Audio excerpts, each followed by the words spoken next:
Good morning viewers, मैं Surendra Kumar the legal warriors channel में आपका स्वागत करता हूं। आज हम उत्तर प्रदेश पुलिस रेगुलेशन का यह पहला वीडियो लेकर के आपके समक्ष उपस्थित हुए हैं। हमने एग्ज़ाम के दृष्टिकोण से पूरे रेगुलेशन से हमने 15 टॉपिक जो कि इम्पॉर्टेंट हैं हमने सेलेक्ट किए हैं और उस 15 टॉपिक पर 15 वीडियो बना करके हम आपके समक्ष इसको लेकर के आएंगे, जिसमें से ये पहला टॉपिक है चैप्टर 6 सशस्त्र पुलिस, आर्म्ड पुलिस। सशस्त्र पुलिस के बारे में पैरा 65 से लेके 72 में प्रोविज़न किए गए हैं, पैरा 65 टू 72। आइए देखते हैं कि पैरा 65 में क्या कहता है। पैरा 65 क्या कह रहा है भाई? पैरा 65 ये सशस्त्र पुलिस के सामान्य कर्तव्य के बारे में प्रावधान कर रहा है। सामान्य कर्तव्य क्या है? सामान्य कर्तव्य देखिए ना, संरक्षण करने का कर्तव्य है। किस चीज़ का संरक्षण? खजाने का, तहसील का और लॉकअप का संरक्षण करने का। हाँ, ये सामान्य कर्तव्य है सशस्त्र पुलिस का। नेक्स्ट, मार्ग रक्षण स्कॉट करने का। किसका स्कॉट करने का है? खजाने का, कैदियों का और सरकारी संपत्ति का मार्ग रक्षण करने का कर्तव्य सशस्त्र पुलिस का है। और क्या है? आग्नेयास्त्रों का रखरखाव, फायर आर्म्स का रखरखाव करने का यह कर्तव्य सशस्त्र पुलिस का है। और अशांति का शमन करने का और अपराधों का निवारण करने का कर्तव्य सशस्त्र पुलिस का है। इसके अलावा खतरनाक अपराधियों का पीछा करना और उनको बंदी बनाना, यह भी सशस्त्र पुलिस का ही कर्तव्य है। आइए देखते हैं, ये तो था सामान्य कर्तव्य। आइए देखते हैं आगे। सेकंड पॉइंट क्या कह रहा है? सेकंड पॉइंट ये कह रहा है कि आर्म्ड पुलिस का जो एसआई है, सब इंस्पेक्टर है, उसका क्या कर्तव्य है? वो पैरा 65 में हम पढ़ेंगे, सॉरी 66 में। सशस्त्र पुलिस का जो उप निरीक्षक है उसके क्या कर्तव्य हैं? देखिए, उसका कर्तव्य है रक्षक और मार्ग रक्षक को कमांड करना। एसआई का यह कर्तव्य है। और क्या है? अनुशासन और व्यवस्था पुलिस लाइन में बनाना, ये भी एसआई का कर्तव्य है। जो नई भर्तियां हुई हैं, हाँ, उनको बंदूक चलाने, व्यायाम इत्यादि का निर्देश देने का कर्तव्य है एसआई का। और भ्रमण करना, मिलना, दिन और रात में भ्रमण करना और मिलना, किससे? रक्षक और संतरी से मिलना, ये एसआई का कर्तव्य है। पुलिस लाइन के जो सिपाही हैं उनकी हाजिरी लेना भी एसआई का कर्तव्य है, उनकी हाजिरी लेना। और लास्ट जो रिजर्व निरीक्षक, हाँ, उसके आदेश के अधीन काम करेगा वो एसआई, ये एसआई की ड्यूटी है। आइए बिना समय बर्बाद किए हुए तीसरा पॉइंट क्या है? तीसरा पॉइंट है आर्म्ड पुलिस का जो हेड कांस्टेबल, उसके क्या कर्तव्य हैं? वो हमें पैरा 67 में बताया गया है। 67 क्या कह रहा है भाई? 67 क्या कह रहा है? आइए देखते हैं कि हेड कांस्टेबल के क्या कर्तव्य हैं। सशस्त्र पुलिस का जो हेड कांस्टेबल है उसका क्या कर्तव्य है? तो ध्यान से देखिएगा, यहाँ भी रक्षक और मार्ग रक्षक को कमांड करना। यहाँ ध्यान से देखिएगा, यही चीज़ हमने एसआई के मामले में भी पढ़ा था। हमने यही पढ़ा था। नेक्स्ट हेड कांस्टेबल के और क्या कर्तव्य हैं? व्यायाम का निर्देश, कॉमन है, देखिए यहाँ पर भी है, व्यायाम इत्यादि का निर्देश, कॉमन प्रोविजन है, को रिलेट करते हुए पढ़िएगा। हेड कांस्टेबल के और क्या कर्तव्य हैं? सेना के जो नॉन कमीशन ऑफिसर हैं, हाँ, उनके कर्तव्यों का पालन। और लास्ट पैरा 58 के निर्देशों का अनुसरण करना, पैरा 58 के निर्देशों का अनुसरण करना। आइए समय बर्बाद किए बिना अगला पॉइंट क्या है? बलवा और दंगा के समय मजिस्ट्रेट का क्या कर्तव्य है? वो 68 पैरा 68 में बताया गया है।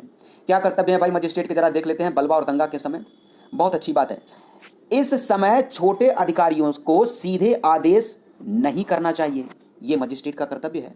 जब बलवा और दंगा हो तो छोटे अधिकारियों को सीधे आदेशित नहीं करना चाहिए, ये मजिस्ट्रेट का पहला कर्तव्य है। तो क्या करना चाहिए? कमांड करने वाले अधिकारी को आदेश देना चाहिए। जो कमांड करने वाला अधिकारी है उसको आप आदेशित करिए, सीधे छोटे अधिकारियों को आदेशित मत करिएगा, ये मजिस्ट्रेट का कर्तव्य है 68 में। और पांचवा पॉइंट क्या है? महत्वपूर्ण जुलूसों, धार्मिक उत्सवों के अवसर पर मुख्यालय में तैनात सशस्त्र बल के संबंध में दिशा निर्देश। हाँ, सशस्त्र पुलिस के संबंध में क्या दिशा निर्देश है? वो 69 में बताया गया है। क्या है भाई? देखते हैं क्या दिशा निर्देश है सशस्त्र पुलिस के संबंध में। पुलिस को क्या ये दिशा निर्देश है?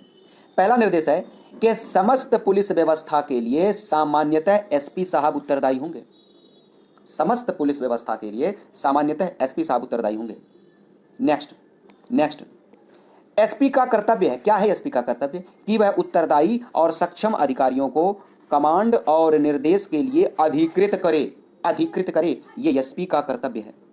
नेक्स्ट नेक्स्ट क्या है, राजपत्रित अधिकारी या निरीक्षक को कमांड का आदेश देना चाहिए। राजपत्रित अधिकारी या निरीक्षक को कमांड का आदेश देना चाहिए। नेक्स्ट नेक्स्ट क्या कह रहा है, नेक्स्ट आग्नेयास्त्र से सुसज्जित पुलिस को जुलूस का मार्ग रक्षण नहीं करना चाहिए। जुलूस का मार्ग रक्षण आग्नेयास्त्र से सुसज्जित पुलिस वालों को नहीं करना चाहिए। नेक्स्ट क्या कह रहा है, नेक्स्ट कह रहा है कि इन्हें यानी आग्नेयास्त्र से सुसज्जित जो पुलिस वाले हैं, इन्हें उस स्थान पर होना चाहिए जहां व्यवधान का खतरा हो।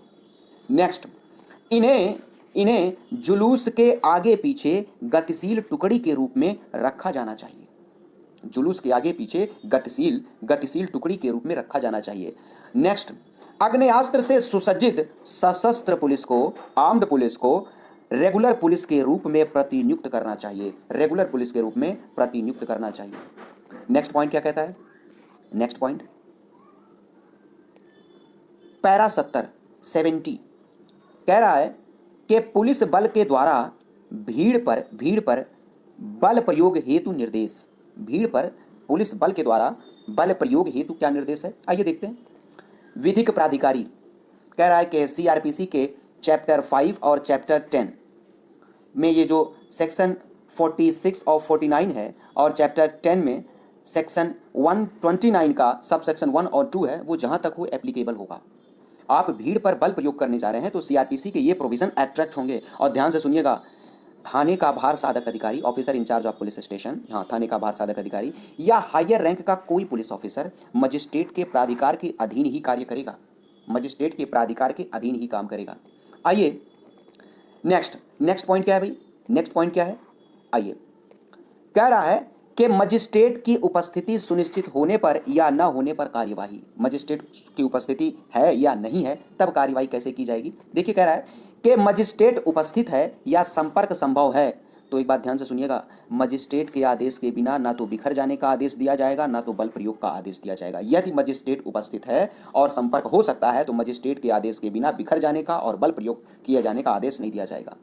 नेक्स्ट, यदि मजिस्ट्रेट उपस्थित नहीं है या संपर्क नहीं हो सकता है तो थाने का भार साधक अधिकारी या हायर रैंक का कोई पुलिस वाला अपने दायित्व पर कार्य करेगा और इसकी एक रिपोर्ट जो है नियरेस्ट मजिस्ट्रेट को और एसपी साहब को भेजेगा। उम्मीद है काफी क्लियरिटी से बताने का प्रयास किया जा रहा है, एक एक वर्ड को तोड़ करके। आइए देखते हैं नेक्स्ट पॉइंट क्या है।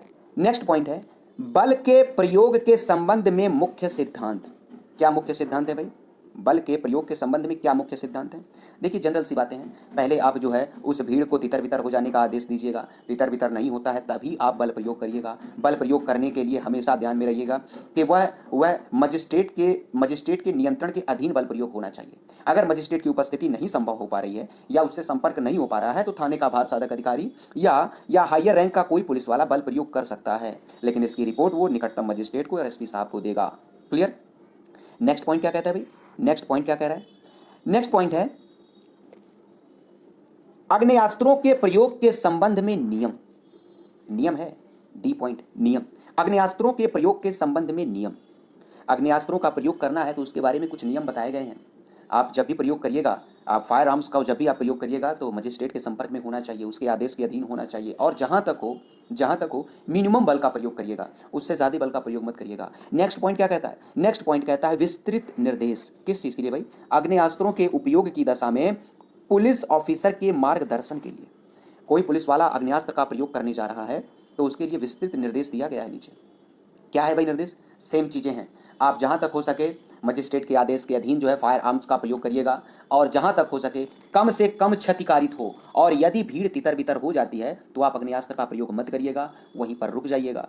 आइए देखते हैं सातवां पॉइंट क्या है। सातवां पॉइंट ये है अतिरिक्त सशस्त्र पुलिस की अपेक्षा। पैरा 71 अतिरिक्त सशस्त्र पुलिस की अपेक्षा। जब भी कभी अतिरिक्त सशस्त्र पुलिस की ज़रूरत हो, हाँ, एडिशनल नीड हो, एडिशनल नीड, तो इन एडवांस 6 वीक, हाँ, 6 सप्ताह से के पहले ही आप इसकी सूचना दे दीजिएगा। किसको देना है? डीआईजी साहब को देना, और किसको देना है? इसको भूल जाइए, इसको भूल जाइए। डीआईजी साहब को इसकी सूचना देनी है कम से कम 6 सप्ताह एडवांस। यहाँ से प्रश्न बन चुका है, 6 वीक इन एडवांस आपको नोटिस देनी है अगर आपको अतिरिक्त सशस्त्र बल की आवश्यकता है पैरा 71 में। आइए देखते हैं नेक्स्ट और लास्ट पॉइंट क्या है। नेक्स्ट और लास्ट पॉइंट इंपॉर्टेंट है ये, यहाँ से भी एक बार प्रश्न बना है। राज्यपाल को साइकिल अर्दली प्रदान किया जाना, 72 पैरा 72 कह रहा है कि राज्यपाल को साइकिल अर्दली प्रदान किया जाना। एसपी लखनऊ की यह ड्यूटी है, क्या ड्यूटी है भाई, कि वो सप्लाई करेगा 6 कांस्टेबल ऑफ आर्म्ड पुलिस, हाँ, साइकिल अर्दली के रूप में। किसको? गवर्नर साहब को देगा, गवर्नर साहब को। ये एसपी लखनऊ की ड्यूटी है। फिर से देखिए, इंपॉर्टेंट है ये पॉइंट इंपॉर्टेंट है। एसपी लखनऊ की ड्यूटी है क्या? सप्लाई करने का। क्या चीज सप्लाई करने का? 6 constable of armed police as a cycle orderly to governor. और ध्यान से सुनिएगा, नेक्स्ट इसके आगे क्या कह रहा है? इसके आगे कह रहा है कि जो कांस्टेबल हैं वो साइकिल अर्दली के रूप में कार्य करेंगे। The constable are to act as cycle orderly. और short time leave application by orderly, अगर अर्जेंट है तो मिलिट्री क्या कह रहा है? कह रहा है कि मिलिट्री सेक्रेटरी के रूप में के द्वारा जो है इसका प्रयोग किया जाएगा। यदि राज्यपाल का दौरा लखनऊ से बाहर हो, राज्यपाल का दौरा लखनऊ से बाहर है। उम्मीद है ये वीडियो आपको पसंद आएगा।